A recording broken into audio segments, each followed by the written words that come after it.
เป๊ปซี่ไปก่อนได้ไหม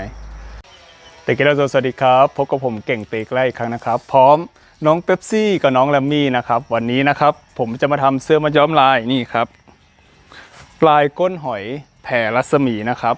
ลายนี้นะครับบอกเลยครับว่าง่ายมากๆนะครับแค่มีสี2สีเราก็ทำได้แล้วนะครับถ้าอยากรู้ว่าทำง่ายขนาดไหนนะครับ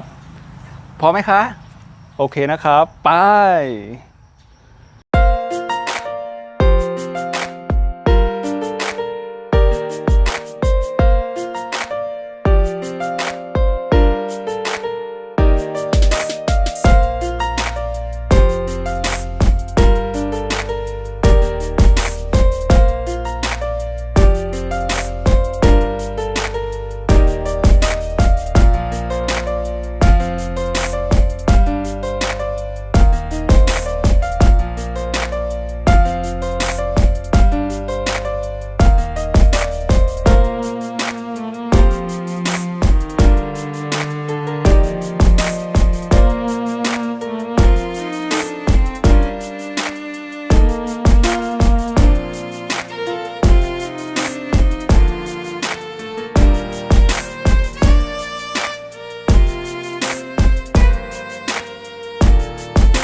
dance DJ.